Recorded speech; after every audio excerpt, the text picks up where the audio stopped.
Chris, you gonna take this? Okay, hi, my name is Hoda. I teach sciences for grade 10, 11, 12 at Watson Lake Secondary School. The team members for my inquiry was biology 11 learners, biology 12 learners, and me. This is my first year to start. Out of the 7 principles of learning, I focused on these guys, on these four in front of us. Next. While scanning, I have 2 biology classes, 11 and 12, and I have different students with different abilities.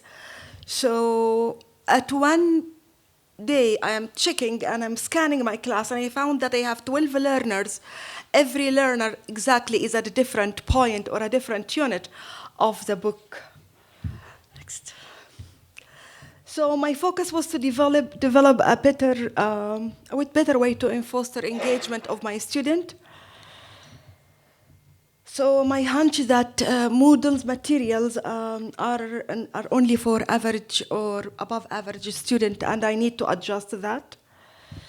Next. This is my professional learning, and these are the tools that I used for my inquiry.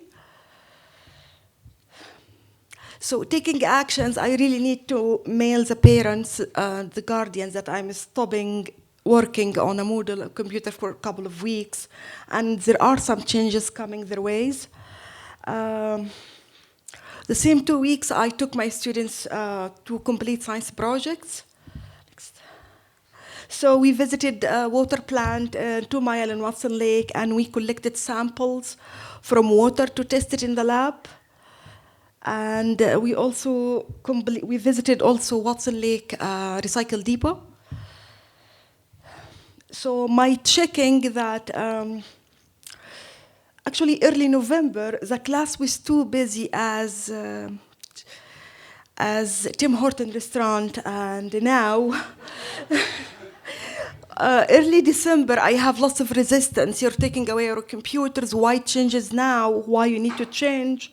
But eventually, the class started to be quiet, and actually I was able to move from learner to learner to double check on them if they need individual help.